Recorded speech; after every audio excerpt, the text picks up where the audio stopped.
I was just like, thank you, Lord, for loving me. Yeah, like this traffic just to go 2 exits is just too much.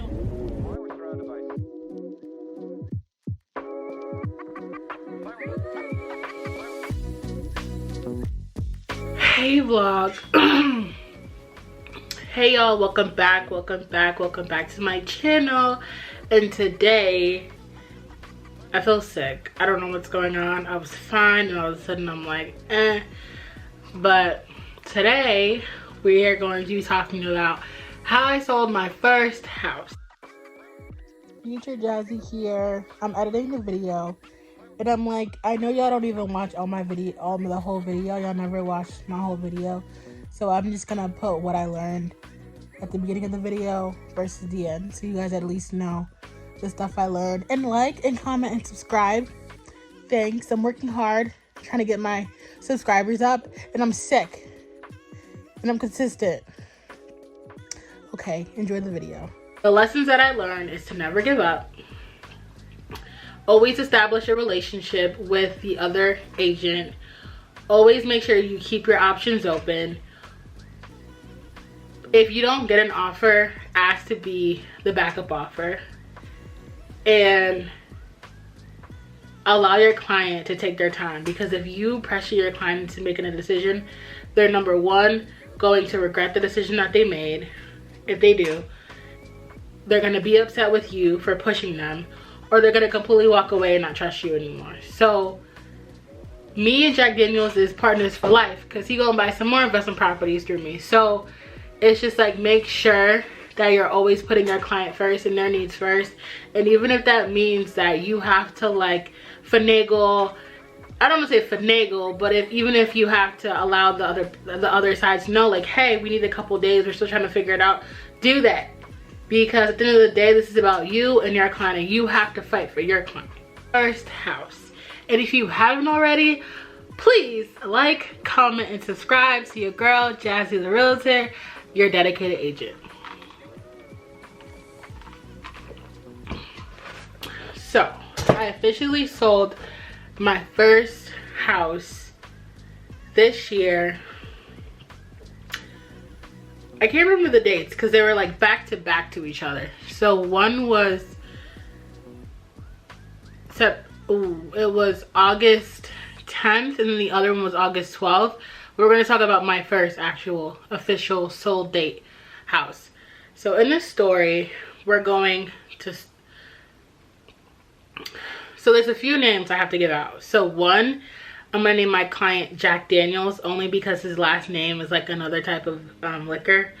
Let's just call him Jack Daniels. So Jack Daniels, his not his wife, but she wifey. So Jack Daniels, wifey, and me. And then I'll give all the other names as they come.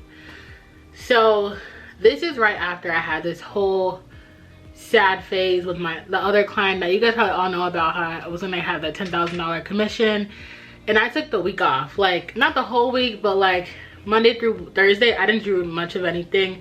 I was taking Zillow calls, but I wasn't like pushing anything. I was just taking things for what it was. And it's crazy because that weekend I got like 3 Zillow calls all on the same day. So I get a call saying that this guy wants to see this property in Wilton, in Norwalk. Okay, it was in Norwalk, so it was like the outskirts of Norwalk. So he's like, hey, I want to see this property. I'm like, okay, cool. Reach out to the seller, comes to find out the properties, they've already accepted an offer. The same day he wants to go see this other property. I'm like, bet. He has a pre-approval. So I go to the property. I was already like still sad about what already happened to me, because I was not over it at all. And I was just like, all right, let's just take this for what it is. So go to the property and we go in. It's like this old house. It was like a probate situation, and the house was very dark. Like everything he wanted, it was the opposite, because he's from the city. But, well, he lives in the city, but it had like the nature vibe. So the house clearly needs to be gutted.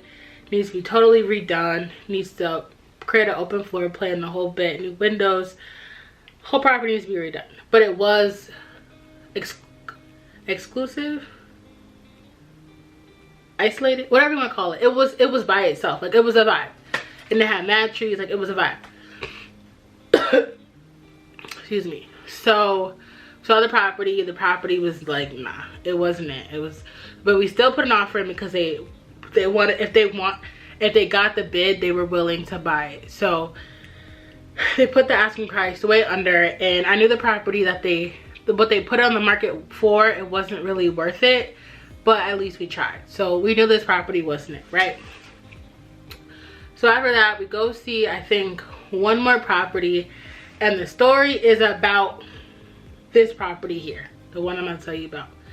So my client calls me, Jack Daniels. He's like, hey Jazz, I'm in the neighborhood and I saw this property, can we please see it today? Mind you, this was a Friday or a Wednesday, either or, because I don't show on Wednesday or Friday. So I said, because I was working on my course, actually, first time home buyer, if you want a first time home buyer course, I'm giving it out for free for the first 25 people, so get the link below.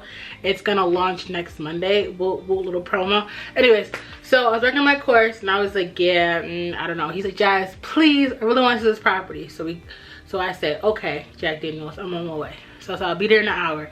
Mind you, it's crazy traffic. It had to be Friday. It's crazy traffic on these days, but I said I'll be there in an hour. We go to the property, they fall in love with the property, we put the offer in. So the property was on the market for $715,000. Mind you, this property is like in a cute little, not a cul-de-sac, but a little community right by the water. And you also have to pay like a yearly association fee to even live there. So the property is on the market for $715,000. We put in an offer. No, I'm sorry. The property was in the market for $720,000. We put an offer in for $740,000. $725,000. Something like that. We put the offer in for $740,000, right? And my client wanted it. Mind you, this is when the market was weird. So this is when like the rates started, like they were just started to go up. People were nervous about buying. And this is like June. I think this is like the end of June. So we still put the offer in for over asking, simply because like this was it. Like this property here had a lot of potential. He'll be able to rent it out in the future. It's like community based. It was an open layout, mad light. Like they had access to 2 beaches. The mall is right down the street. Like everything that they could want and more was in this property, but it needed a lot of work. So going in, it's a Tudor house. So if you know a Tudor roof, like they're not cheap. They're like $30,000 to $40,000. So they knew this coming in, they had to do the roof. They also knew that they needed to build like more closet space, and they needed to redo the basement. Like they knew all of this coming in, right? So we put the offer in for $740,000. I think we put it in for informational purposes only. I'm not sure. I don't think so. No, I don't think so. No, we put the offer in for $740,000, and I said, you guys have 48 hours to reply, because I'm just G like that. That's how I do my offers. I say you got 48 hours to give me a yes or no. So I talked to the client. I always know my clients before I put offers in. So I let them know we had an offer coming in. We even wrote a little like a little letter from the buyer to the seller, from Jack Daniels to the seller, saying that they really love this property and they want it. Our offer gets accepted. It almost dropped on the floor. Okay, great. So offers accepted. We put in, we get a building inspection. And then this is where things get kind of weird. So we get the building inspection. There's radon in the basement. There's asbestos in the basement. The porch is worse than, it doesn't just look like material, like it just needs, like the entire porch, and it was a huge porch, needs to be replaced. And then the roof was a whole situation. So there was just a lot of things in the property from what it seemed like that needed to be fixed. And the biggest issue of all was the basement. So in the property disclosure report, and if you guys don't know what that is, it's basically a testimonial or like a statement from the seller talking about all the items in the property. In the basement, it asks questions like, is there leaking? Like, has the property ever leaked? Like things like that. And the owner put no. And when we got the inspection, it said that there were traces of water leakage. So basically what that meant is that the entire floor had to, like, we knew that there was going to be some stuff that had to be done, and it was alarming. So my client was like, okay, let me get the roofer to come in. He had to pay for a roofer to come in to even get an estimate to see how much it would cost to fix the roof, and also an estimate for how much it would cost to waterproof the basement. So we're talking about a 1,300 square foot house that went from some work to a lot of foundational work. So my client was like, yeah, I don't know. He was like, yeah, I don't know. He's like, I'm not paying over a certain price for the property. So now we went from $740. Now he's talking about like $600,000. The seller's agent is in Europe. She's in Europe. She is doing a good job. She did communicate with me the entire time. You know, we tried to figure it out. And long story short, my client was like, no.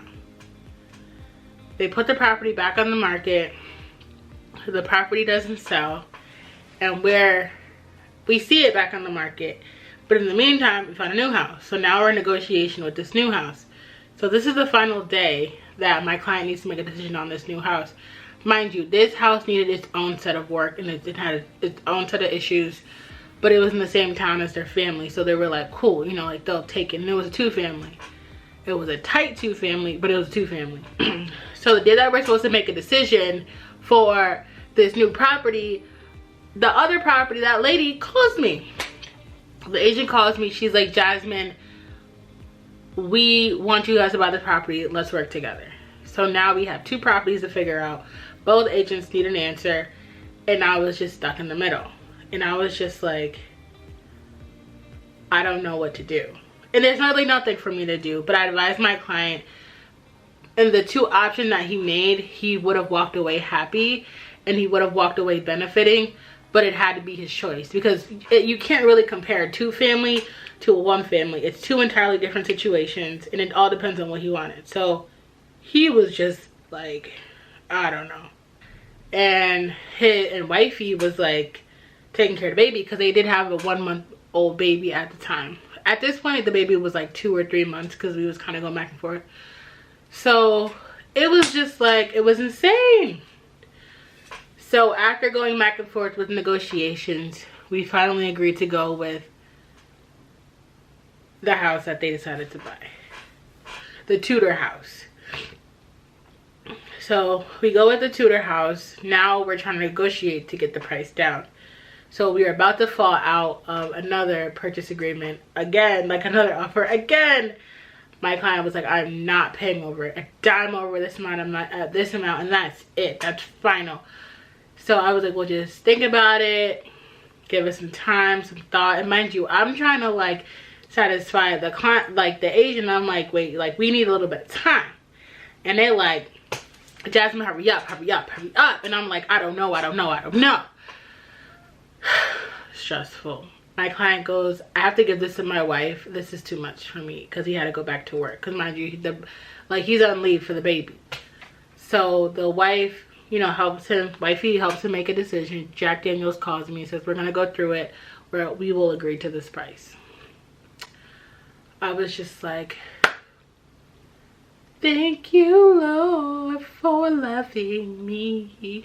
And then we did sold as is, because we already had all the information, and we went into contract. After that, everything kind of went smooth. It did take us like 2 weeks to get a contract, because the attorney on our side, he don't work on Fridays. Turned out next side, only coming in the afternoon. So it was always a back and forth issue with getting the contract signed. But once he got the contract signed, we was good money. And the rest is really history. And it sucked because my client caught COVID. And then I didn't hear from him for like 2 weeks. And I was nervous. But then he got his commitment letter. And everything was great. But all I have to say about anything and everything is just don't give up. And I feel like that was it. And we closed on the property. I don't know. It wasn't that crazy, but it was crazy when I had 2 agents both calling me on the same day about the same thing. And I was just like, I don't have an answer. But I hope you guys enjoyed. I hope you guys learned something. And please don't forget to like, comment, and subscribe. Like, comment, and subscribe. Your dedicated agent is out. Peace.